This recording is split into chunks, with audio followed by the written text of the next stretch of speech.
السلام علیکم، آپ دیکھ رہے ہیں گولڈن ورلڈز اور میں ہوں ظفر اقبال۔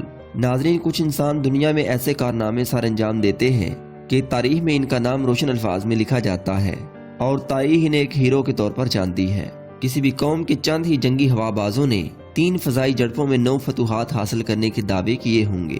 کسی نے 2 دنوں میں 7 فتوحات کا دعویٰ کیا ہوگا، مگر کسی نے 30-40 سیکنڈز کی جھڑپ میں کم از کم 3 جنگی جیٹ طیارے تباہ کرنے کا دعویٰ نہیں کیا ہوگا، سوائے ایم عالم کے۔ پاکستانی ایئر فورس کے شاہین ایم عالم محمد محمود عالم نے ستمبر 1965 کی جنگ میں نہ صرف یہ کارنامہ انجام دیا بلکہ اپنی نوعیت کے انوکھے مارکے کے امر ہیرو ہو گئے۔ وہ 1935 میں مغربی بنگال میں پیدا ہوئے اور وہ اب تک دنیا بھر میں پاکستان ایئر فورس کے ٹاپ سکورر ہیں۔ ستمبر 1965 میں انہوں نے بھارت کے 9 جنگی جہاز گرائے، جس میں 5 ایک ہی جھڑپ میں مار گرائے تھے۔ یہ 6 ستمبر کا تاریخی دن تھا جب ایم عالم نے دشمن کی سرزمین پر دشمن کے 2 ہینڈرائر کرافٹ تباہ کر دیے اور 3 دیگر کو شدید نقصان پہنچایا۔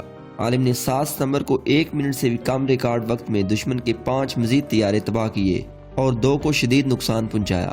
ہوا بازی کی غیر معمولی صلاحیت اور بہادری کے حامل سکواڈرن لیڈر محمد محمود عالم کو 17 جرأت کے تمغہ سے نوازا گیا۔